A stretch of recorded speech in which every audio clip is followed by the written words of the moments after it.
Barakallahu fikum. Assalamualaikum warahmatullahi wabarakatuh. Innal hamdalillah nahmaduhu wa nasta'inuhu wa nastaghfiruh wa na'udzu billahi min syururi anfusina wa min sayyiati a'malina. May yahdihillahu fala mudhillalah wa may yudlil fala hadiyalah.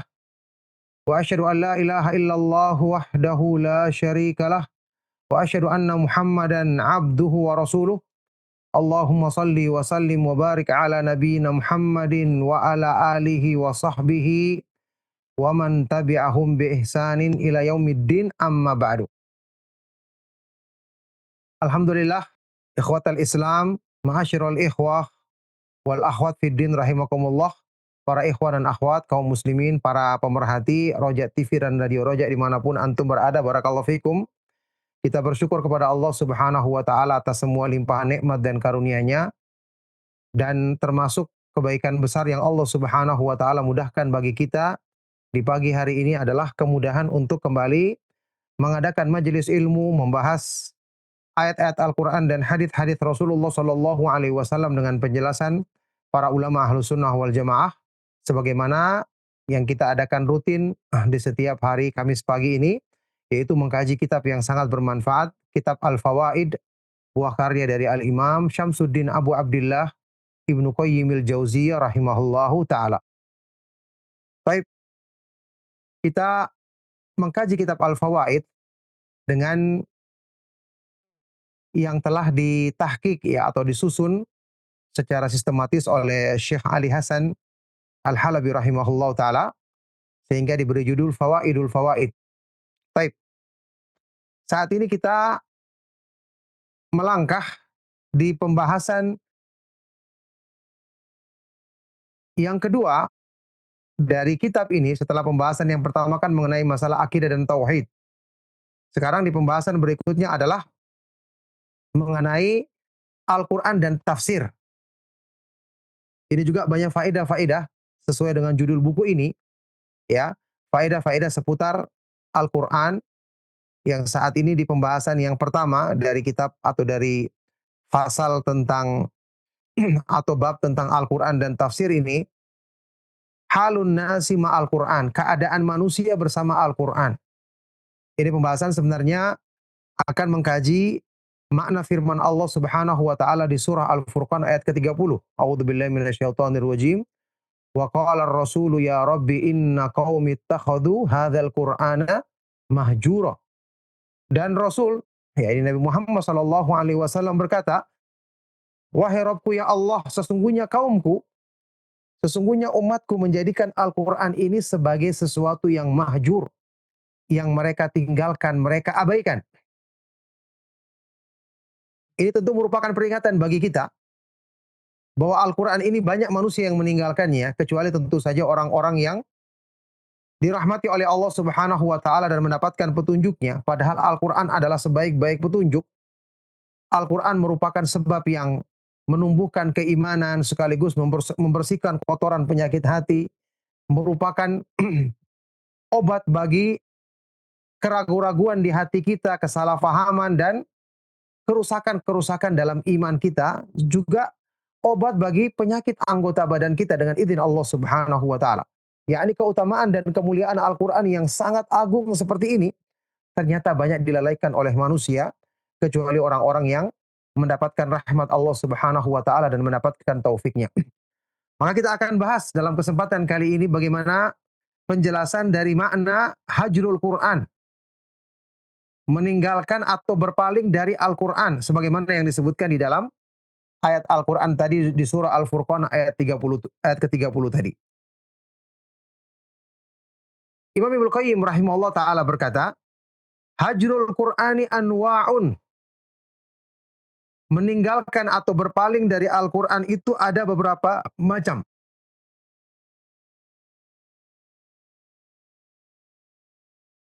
Berarti juga akan bertingkat-tingkat keburukannya sesuai dengan jauhnya dia berpaling dari Al-Quran tersebut.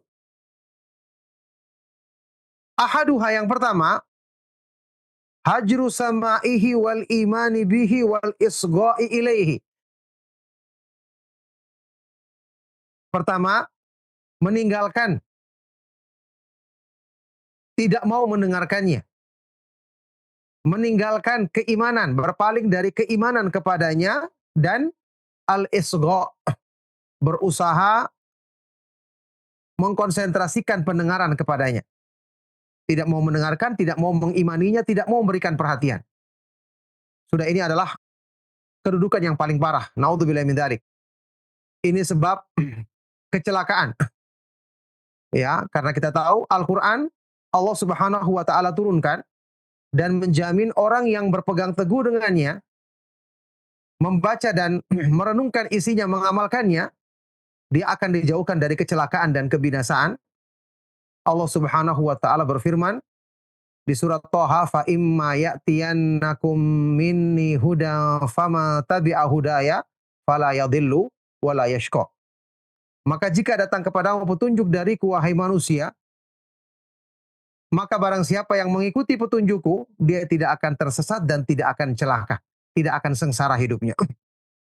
Jadi tidak mau mendengarkan, tidak mau mengimaninya. Ini sudah orang yang tertutup darinya kebaikan sama sekali. Naudzubillahi min dzalik.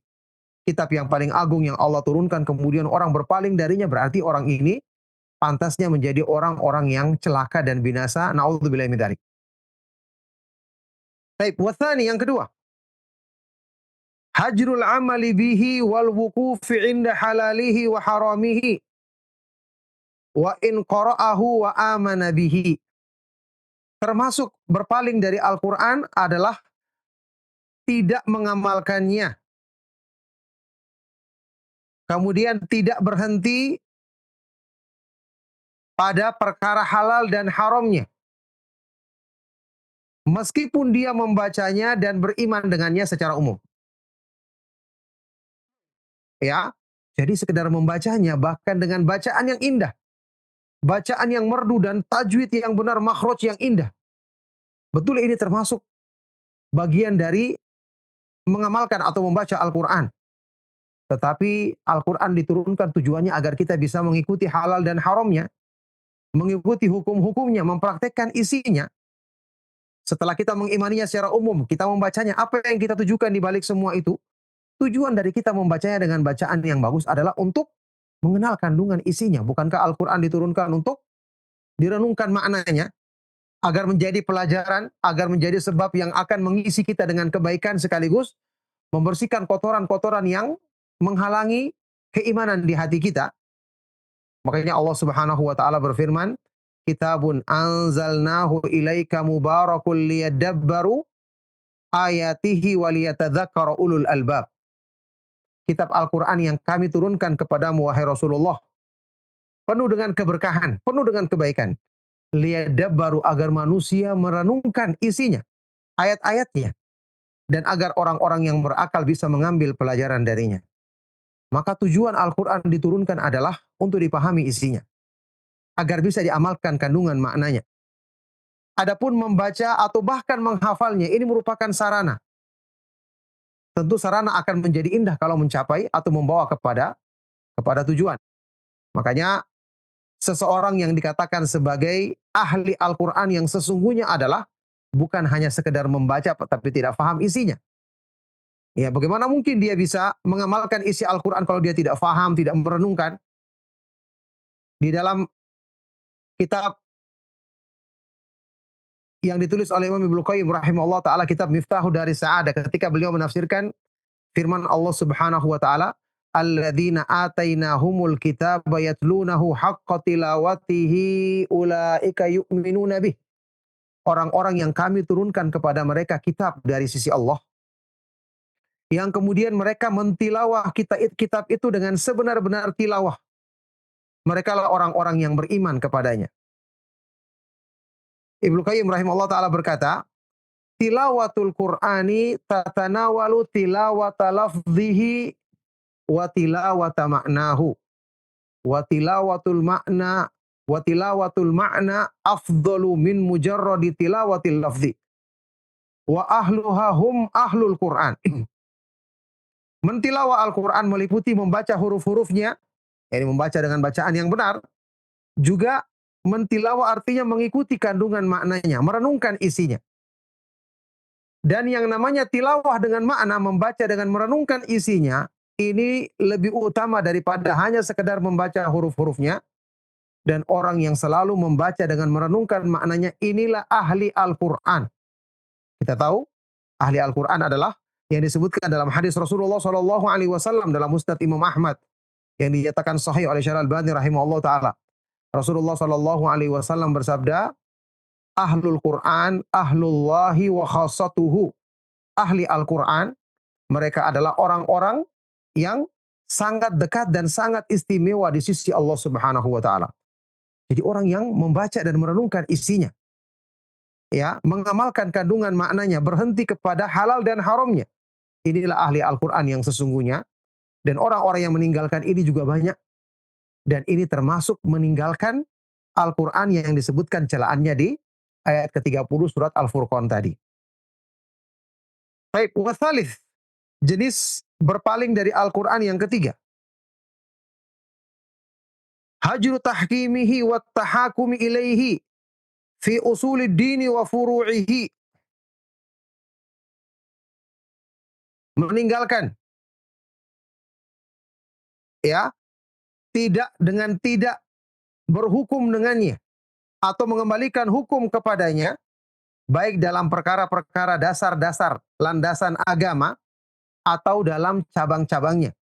Ya, dalam semua masalah agama, dalam masalah keimanan, dalam masalah ibadah, dalam masalah muamalah, ya, masalah jual beli misalnya dan seterusnya.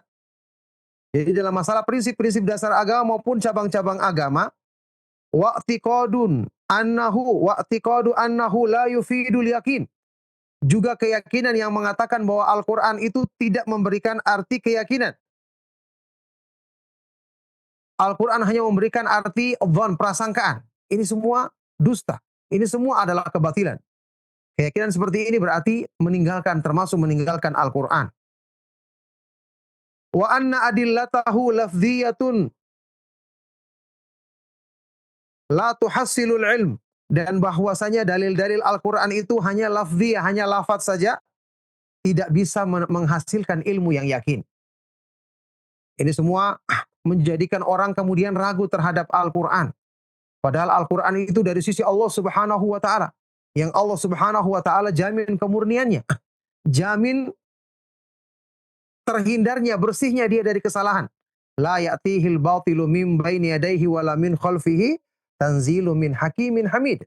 Al-Quran itu tidak mungkin ada padanya kebatilan dari hadapannya maupun dari belakangnya, karena diturunkan dari Allah Subhanahu wa taala yang maha sempurna hukum dan hikmahnya dan maha terpuji. Jadi keyakinan yang meragukan Al-Quran, mengatakan Al-Quran itu tidak memberikan faedah keyakinan, tidak memberikan hasil, tidak menghasilkan ilmu yang yakin, atau orang-orang yang tidak mau mengembalikan hukum kepada Al-Quran, apalagi mengatakan Al-Quran tidak cocok untuk zaman sekarang, ini jelas-jelas adalah bentuk berpaling yang sangat parah terhadap Al-Quran, bahkan termasuk merendahkan Al-Quran. Dan tentu saja orang-orang yang berbuat seperti ini, Allah Subhanahu wa taala yang akan memberikan balasan. Mereka tidak akan mendapatkan kemuliaan dan ketinggian di dunia. Mereka akan dijauhkan dari sebab-sebab kemuliaan. Mereka lah orang-orang yang dihinakan. Ingat sabda Rasulullah SAW dalam hadis sahih riwayat Imam Muslim, Innallaha yarfa'u bihadzal kitabi aqwaman wa yadha'u bihi akharin. Sesungguhnya Allah Subhanahu wa taala mengangkat derajat kaum-kaum dengan Al-Quran dan menurunkan atau menjatuhkan derajat kedudukan kaum-kaum yang lain juga dengan Al-Quran. Bagi yang mengimaninya, meyakininya, selalu kembali kepadanya, tentu mereka lah yang akan diangkat derajatnya oleh Allah Subhanahu wa taala. Naudzubillahi min dzalik. Sebaliknya, orang-orang yang berpaling darinya, tidak mau merujuk kepadanya, meragukan yang bisa kita dapatkan dari petunjuk Al-Quran yang sempurna, mereka inilah orang-orang yang akan mendapatkan kehinaan dan kerendahan. Naudzubillahi min dzalik. Baik. Warabi, yang keempat.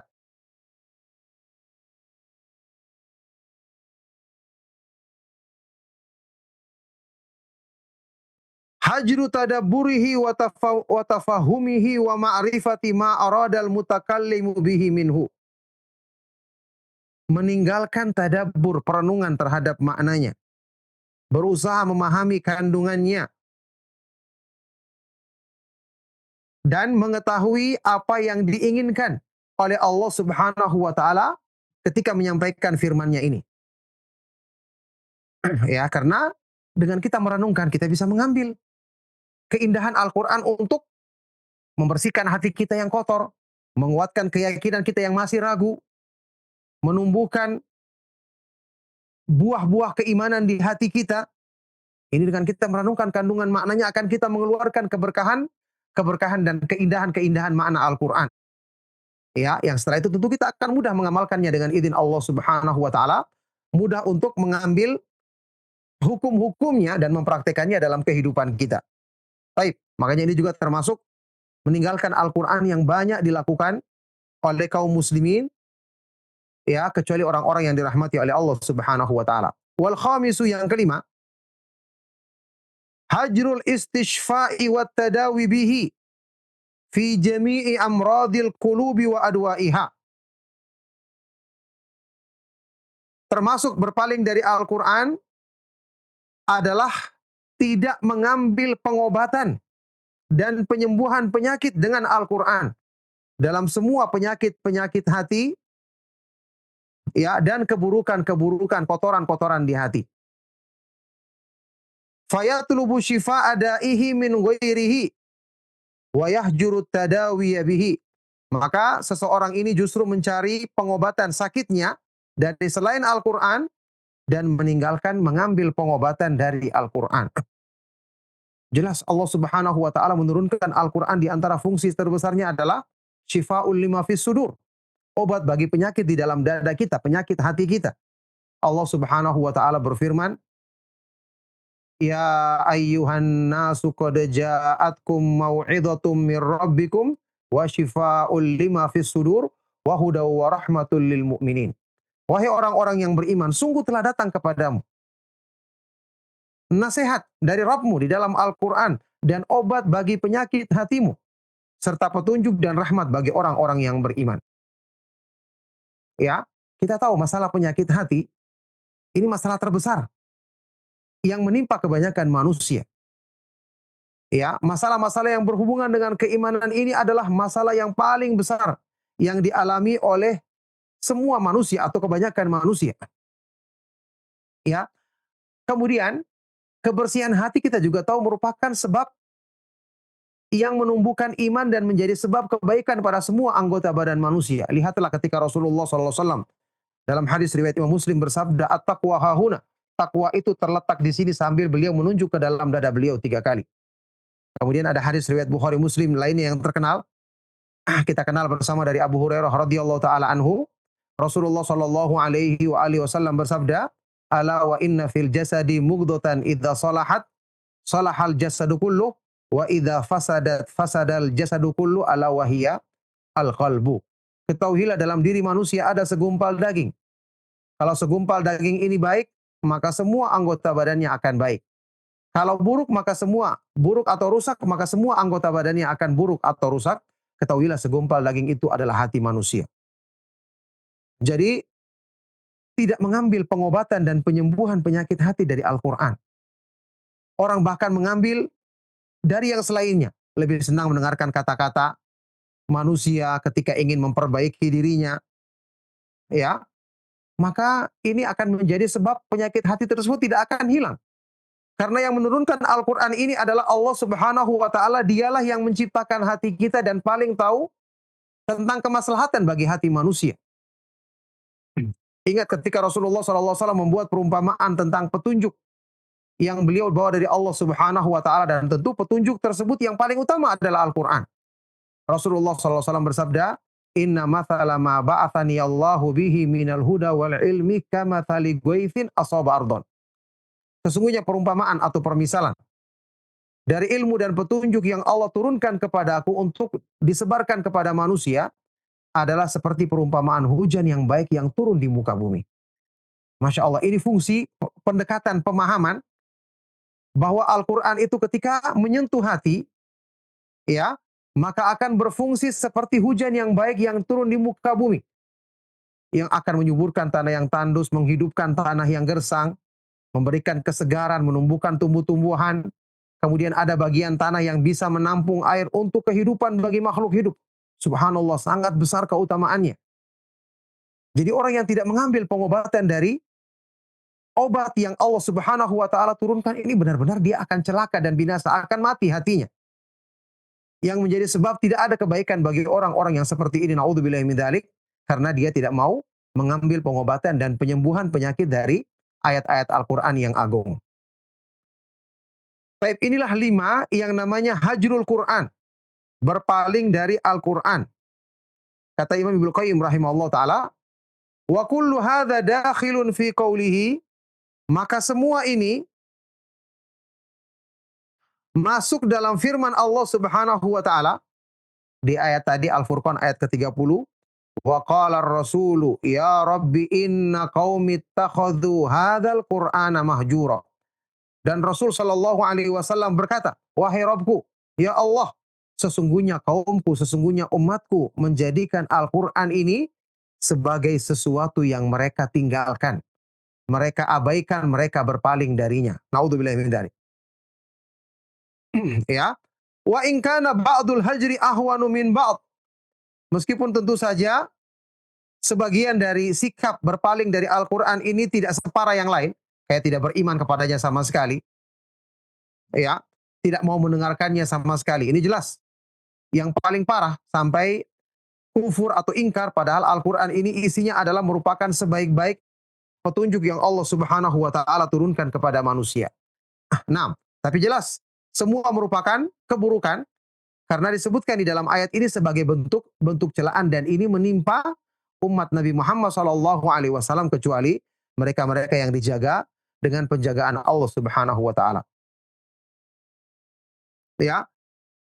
Wa kadzalikal harajul ladzi fis suduri minhu. Demikian pula al-haraj,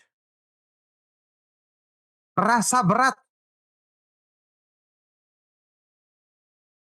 yang ada di dalam dada ketika berhadapan dengan Al-Qur'an. Ya.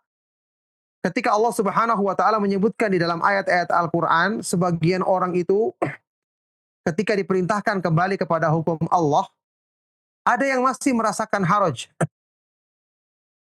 Orang-orang yang tidak mendapatkan petunjuk, Allah Subhanahu wa taala disebutkan dalam Al-Qur'an, "Faman yuridillahu ay yahdiyahu yashrah sadrahu lil Islam, wa may yurid ay yudillahu yaj'al sadrahu dayyiqan harajan ka'annama yas'adu fis sama'."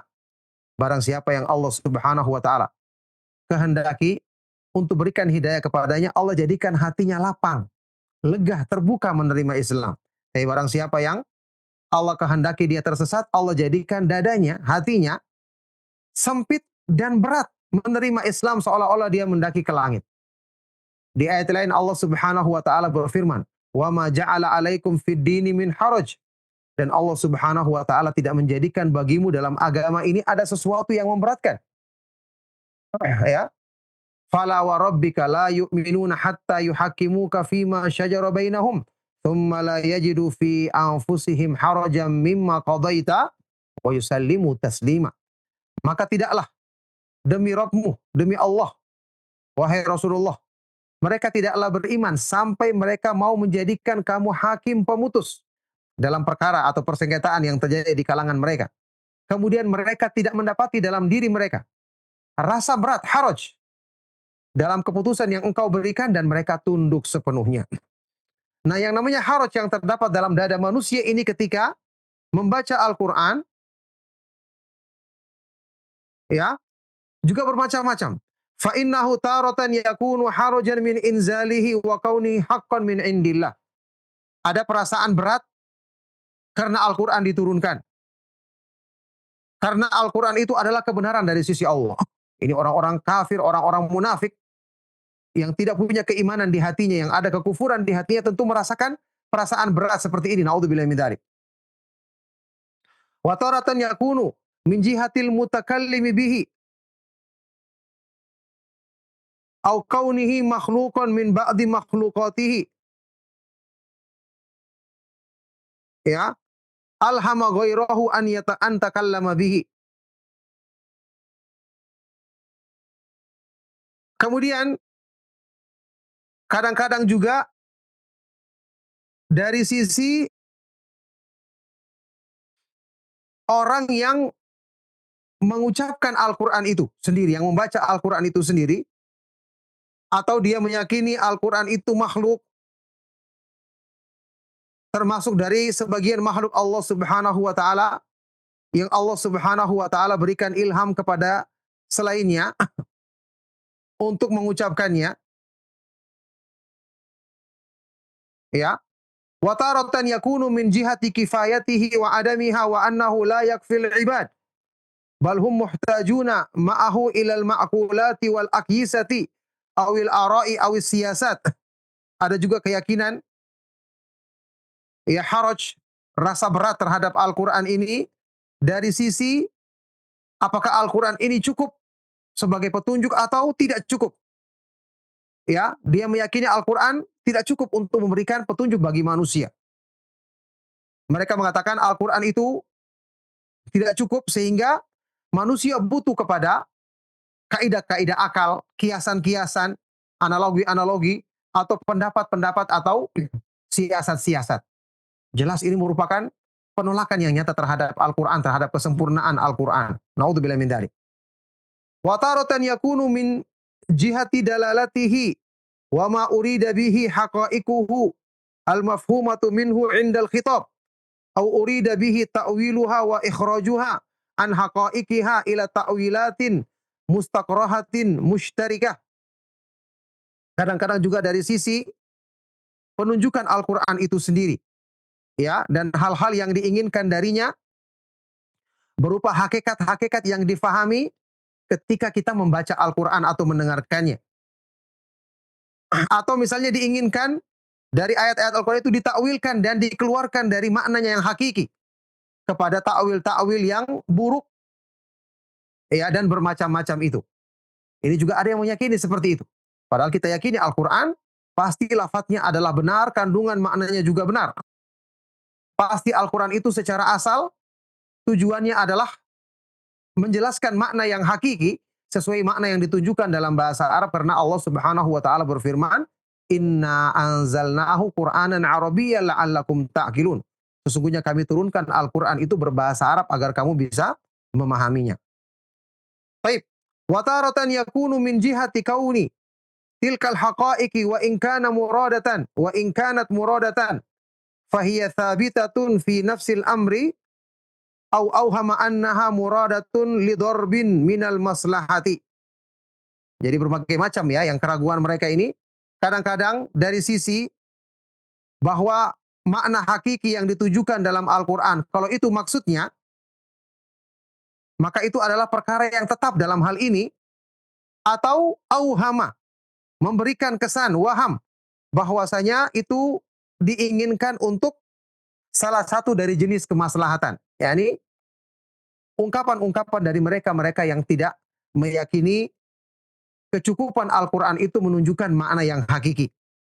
Fakullu haula'i fi sudurihim harajun minal Quran. Maka semua pernyataan-pernyataan dari mereka-mereka ini menunjukkan di dalam dada mereka ada haraj, rasa berat menerima Al-Quran.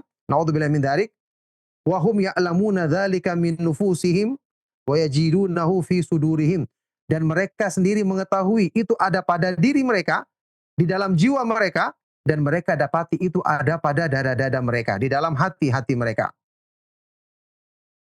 Wala tajidu mubtadi'an fi dinihi qattun illa wa fi qalbihi harajun minal ayatil lati tukhalifu bid'atahu. Ini satu kaidah penting kata beliau. Kamu tidak akan dapati seorang ahlul bid'ah, seorang pelaku bid'ah pun, pelaku bid'ah dalam agama, sama sekali, kecuali pasti dalam hatinya ada haraj, rasa berat terhadap ayat-ayat Al-Quran yang Allah turunkan yang menyelisihi bid'ahnya. Pastinya ayat-ayat Al-Quran membantah segala bentuk penyimpangan, apalagi kesyirikan, apalagi kebid'ahan, penyimpangan dari sunnah Rasulullah SAW. Maka dia merasa berat menerima ayat-ayat yang menyelisihi bid'ahnya tersebut. Kama annaka la tajidu zaliman fajiran illa wa fi sadrihi harajun minal ayatil lati tahulu bainahu wa baina iradatihi.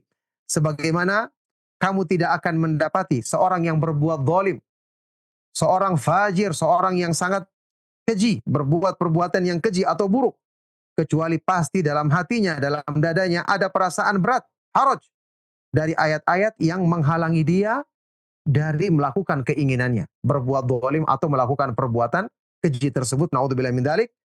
Fatadabbar hadzal ma'na tsumma ardha li nafsika bima tasya.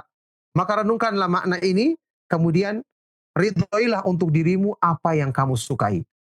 Ya, maka ini pelajaran bagi kita semua agar kita terhindar dari keburukan dan celaan yang disebutkan dari orang-orang yang berpaling dari Al-Quran, orang-orang yang merasa berat, ada keberatan di hatinya menerima Al-Quran. Tentu hendaknya kita renungkan makna ini, yaitu kita mengambil makna yang baik, kita ikuti dan kita praktekkan dalam kehidupan kita dan meninggalkan makna-makna yang buruk tersebut. Naudzubillah min dzalik. Barakallahu fikum. Semoga bermanfaat apa yang kami sampaikan dari lanjutan pembahasan kitab Al-Fawaid, tulisan dari Imam Ibnu Qayyim rahimahullah taala, yang sangat bermanfaat ini dan menjadi sebab kebaikan untuk dunia dan akhirat kita. Kita cukupkan. Sallallahu wasallam wa barak ala nabiyina Muhammadin wa ala alihi wa sahbihi wa man tabi'ahum bi ihsanin ila yaumiddin. Walhamdulillahi rabbil alamin. Subhanakallahumma wa bihamdika asyhadu an la ilaha illa anta astaghfiruka wa atubu ilaik. Wassalamualaikum warahmatullahi wabarakatuh.